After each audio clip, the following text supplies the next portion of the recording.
Hello, I did the airbrush using this. It went okay. I say okay because sometimes it would just dribble out, leaving marks like that.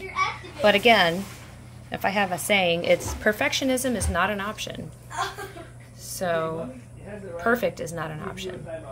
So, and I unfortunately did a big drip right over the tooling, but I don't see it that well.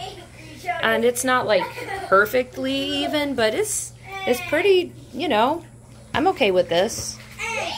So my next step is going to be, you know, I'm not sure how long it's supposed to dry. I'm going to check. Maybe a day, maybe I'll check in a few hours. I'm not sure. But I'm going to go over again with one of these, not this one, like a different one of these woolly thingies. Probably I'll just use full strength, I guess. I don't know. Of this again for the sides and the inside of this one and the inside of this one. And as I said in my last video, be careful when you're playing with leather dye, because I guess this will just be purple forever because my skin is made out of leather. You know, because leather is skin. I'm sure it'll come off eventually. Or I could get acetone, but I'm not sure if that's a good idea.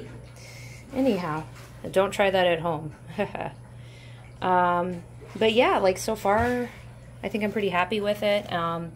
Regarding this first sheet where I had pink marker, you can still see the pink marker, but a lot less. So yeah, that's where I'm at. I think the tooling looks pretty neat. I was debating to like paint inside there. Sorry, no privacy to film this. I thought about getting like this paintbrush and like going in there a little more, but I don't know. I think I would probably mess that up. So I'm just gonna leave it. However, if anyone has any suggestions, feedback, please feel free to comment. All right, bye for now.